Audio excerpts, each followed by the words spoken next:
Good afternoon, everyone, and welcome to day 2 of NextUp University. I'm Benita Fitzgerald Mosley. I'm head of community and impact for League Apps and also president of Fun Play, our CSR initiative. As you may know, I had the honor of winning an Olympic gold medal in the 100-meter hurdles at the '84 Olympics in Los Angeles. There are many great lessons that I learned on the track that have helped me live my life off the track that I think apply to many of us as we work to achieve our personal best life. Watching athletes compete in the Olympic Games is a reminder that the power of sport inspires all of us to be the best that we can be. I've been a part of the Olympic family since making my first Olympic team at 18 years old. And I've been inspired by the Olympics since I first watched the Games on television at the age of 12. The Olympic spirit is a philosophy of life that encompasses the mind, body, and spirit. The Olympic motto is swifter, higher, stronger, not swift, high, strong. It's about always being the best, but also the idea of working hard to get better and better at what you do, where you're focused on continuous improvement and trying to achieve your personal best. Swifter, higher, stronger. The idea of an athlete achieving a personal best in their pursuit of excellence resonates with all of us, and there are lessons learned that pertain to sport and also extend to our lives beyond sport. In my sport of track and field, reaching a personal best time or distance is considered a phenomenal achievement. Even at the World Championships or the Olympic Games, when they put the results up on the scoreboard, your personal best is recognized along with all the other official results. Of course, sometimes that personal best constitutes a new national, world, or Olympic record, but in most cases, it means you've achieved an unprecedented personal milestone in your sport or in your event. Throughout my track career, the goal was to shave mere hundredths of a second off of my time in the 100-meter hurdles. And another key to living your personal best life is powering through obstacles or hurdles that will inevitably get in your way. In every hurdle race I ran, there were 10 33-inch obstacles between me and the finish line. And subconsciously, the faster I ran, the more afraid I was of hitting hurdles and falling. So sometimes I'd be in such a hurry to make up ground because I often had a slower start that my long legs and my fast speed would cause me to run right up to the hurdles. It's a little scary, and I would think in order to keep myself from falling, I'm sure subconsciously, I would inadvertently put on the brakes a little bit and lean back as I was running over the hurdles. And my coach would kindly remind me that the objective of the race was to speed up and go faster and run as fast as I could, not to slow myself down.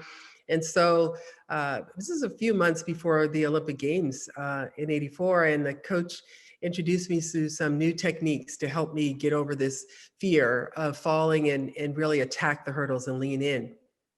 And we'd simulate the race, and we'd run the hurdles with the wind at my back. We'd put them in a little bit closer so they'd come up a little bit faster. We'd make them a little lower to eliminate any fear I'd have and make sure the rhythm was right. And it worked really well. In fact, it worked a little bit too well.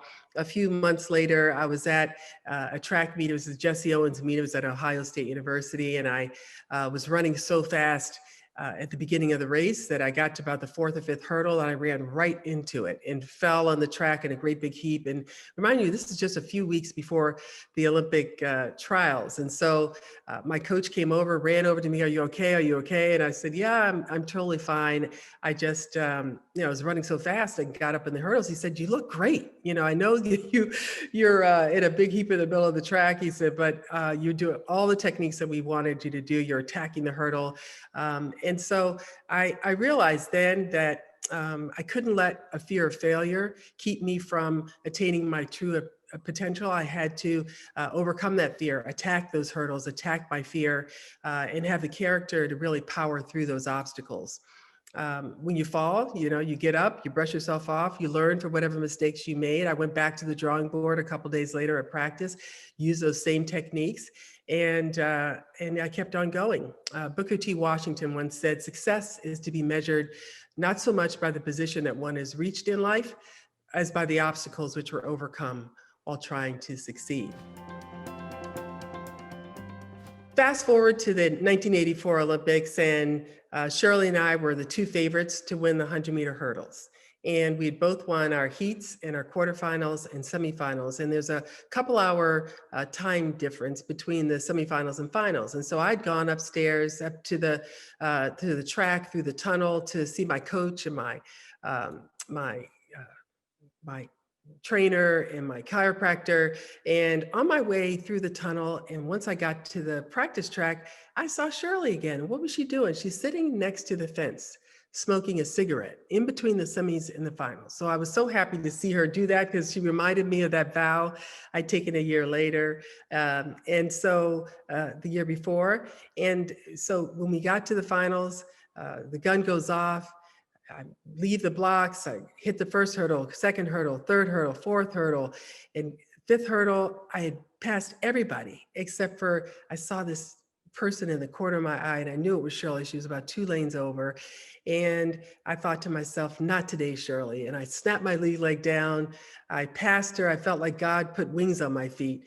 And I passed her by 400ths of a second. I ran my personal best time of 12.84 seconds. And to be clear, that's running the length of a football field over 4 hurdles in 12.84 seconds. And as I leaned and looked up on this board and saw that I had beaten her and did my victory lap, it was the best feeling to know I'd run the best I'd ever run in my whole entire life. You know, a personal best performance on the time and the moment that it counted, and beaten my arch rival in the process.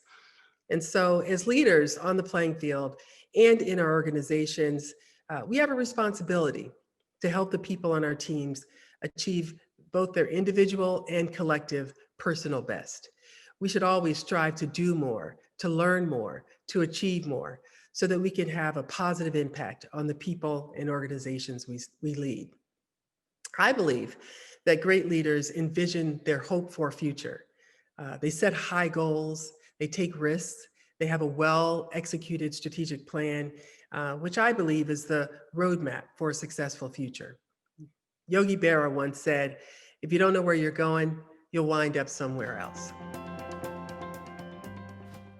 The tendency for a hurdler is to keep their eyes on the next hurdle so that you don't fall.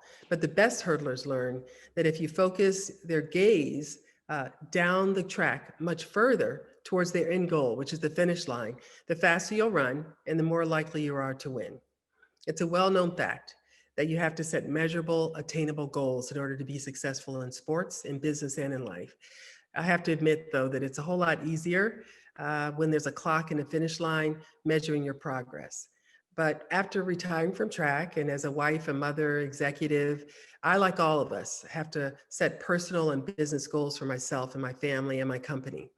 I've also learned that you have to execute a plan to reach those goals. In 2009, when I became chief of sport at USA Track and Field, the CEO told me that he had set a lofty goal of winning 30 medals for track and field at the 2012 Olympic Games in London. And they wanted to improve upon the performance in Beijing 4 years before of 23 medals. And so with only 3 years until the London Games, we set a vision to win more medals in more events than ever before. And we executed a high performance plan to achieve that vision. With a lot of help from a lot of people, of course, the coaches and athletes, but the US Olympic Committee, we had buy-in from the coaches of those really key athletes in this plan. We developed a lot of innovative programs and services to prepare our athletes to compete at their best, and compete they did.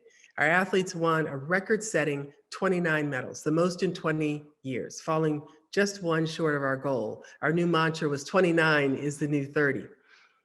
I'm most proud of the fact that we actually did win more medals in more events and place more athletes in the finals than we ever had before. So whether it's a career plan, a financial plan, a strategic plan, or a high performance plan, I've had the most success when I set very high goals, take risks, and follow a plan that requires me to lead our group towards that vision. So muster up the courage to set high goals and motivate your teams to achieve their personal best. That way, you can see down the track exactly where you're going and you don't wind up somewhere else. Thanks so much.